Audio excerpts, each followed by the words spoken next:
প্রাণপ্রিয় আমার চাকরিপ্রার্থী ভাই বোনেরা, এসএসসি পাশে কিন্তু একটি নিয়োগ দিয়েছে Bangladesh border guard Bangladesh BGB সিপাহী পদে কিন্তু নিয়োগ বিজ্ঞপ্তিটা দিয়ে দিচ্ছে অলরেডি। কিন্তু আপনারা আমার বিগত 2টা ভিডিও দিচ্ছে অলরেডি, কিন্তু আপনারা জানতে পেরেছেন এই নিয়োগটা কিন্তু চলমান নিয়োগ বিজ্ঞপ্তি। বাংলাদেশের 64 জেলা থেকে আপনারা আবেদন করতে পারবেন। এখন আমি সেই নিয়োগ বিজ্ঞপ্তিটা নিয়ে কথা বলবো। বর্ডার গার্ড বাংলাদেশ বিজিবি জনবল নিয়োগ বিজ্ঞপ্তি প্রকাশ করেছে। এই বাহিনীতে আপনার ডিজিটাল পদ্ধতিতে 103তম ব্যাচ সিপাহী জিডি পদে পুরুষ ও নারী উভয়ে কিন্তু প্রার্থী নেওয়া হবে। সব জেলা প্রার্থীরা কিন্তু আবেদন করতে পারবেন। অনেকে আমাকে জিজ্ঞেস করতেছেন ফোন দিয়ে যে ভাই আমার জেলা এটা আমি কি পারবো? জি ভাই, আপনারা ছেলে মেয়ে যারা আছেন 64 জেলা থেকে আবেদন করতে পারবেন। আবেদন কিন্তু অলরেডি শুরু হয়ে গেছে, যা চলবে 19 সেপ্টেম্বর পর্যন্ত। আর একটা কথা, আপনারা যারা ভিডিওটা দেখতেছেন, আপনারা যদি ঘরে বসে নির্ঝামেলা আবেদন করতে চান, এই যে বিজিবিতে 103তম ব্যাচের সিপাহী পদের যদি আবেদন আপনারা করতে চান, স্ক্রিনের উপর হোয়াটসঅ্যাপ নাম্বার আছে, বাংলা লিঙ্ক হোয়াটসঅ্যাপ নাম্বার। এই নাম্বারে আপনারা যোগাযোগ করে আপনারা আবেদন করতে পারবেন অ্যান্ড পড়াশোনার জন্য সাজেশন নিয়ে পড়তে পারবেন। এখন শিক্ষাগত যোগ্যতার মধ্যে আপনাদের থাকতে হবে এসএসসি বা সম্মানে জিপিএ 3 এবং এইচএসসি কিন্তু কমপক্ষে জিপিএ 2.50 কিন্তু থাকতে হবে। এটা কিন্তু থাকতে হবে ভাই আবেদন করতে হলে। এর নিচে কিন্তু আবেদন করতে কেউ পারবেন না।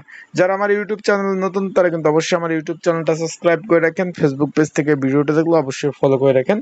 বৈবাহিক অবস্থান অবিবাহিত হতে হবে, তালাকপ্রাপ্ত না। অনেকে বলেন যে ভাই আমি বিবাহ করেছি, যে কোনো কারণে ফ্যামিলিগত বা যে কোনো কারণে আমার তালাকপ্রাপ্ত হয়েছে, সেক্ষেত্রে আবেদন করতে পারবে নাকি? না ভাই, আবেদন করতে পারবে না। বয়স সীমা 26 জানুয়ারি 2025 তারিখে পুরুষ নারী উভয় ক্ষেত্রে 18 থেকে 23 বছর মধ্যে যারা আছেন তারা কিন্তু আবেদন আপনারা করতে পারবেন।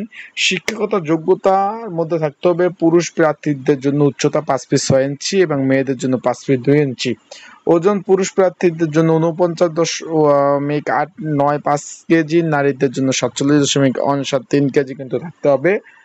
বুকের মাপ পুরুষদের ক্ষেত্রে স্বাভাবিক অবস্থায় 32 এবং যে স্ফীত অবস্থায় 34 থাকতে হবে। অন্যদিকে মেয়েদের কিন্তু বুকের মাপ 28 থাকতে হবে, 30-এর মধ্যে থাকতে হবে। দৃষ্টিশক্তি 6/6 কিন্তু থাকতে হবে। আবেদন করা যারা করবেন তারা কিন্তু অবশ্যই যোগাযোগ করতে পারেন। পরীক্ষার সময় কি কি কাগজপত্র লাগবে সেটা তো ভিডিও দিয়েছি, আপনারা দেখতে পারেন। আর যারা আবেদন করতে চান ঝামেলামুক্ত আবেদন করতে চাইলে অবশ্যই যোগাযোগ করতে পারেন এই আমার হোয়াটসঅ্যাপ নাম্বারে, আবেদন করতে পারবেন। যেহেতু আজকে সারাদিন আপনার 12 তারিখ, আর মাত্র 7 দিন সময় আছে আবেদনের, তাই এখনো যারা আবেদন করেন না অবশ্যই যোগাযোগ করতে পারবেন। আর যারা আবেদন অলরেডি করে ফেলছেন চাকরি সংক্রান্ত তথ্য জানতে কিন্তু অবশ্যই আমার ইউটিউব চ্যানেল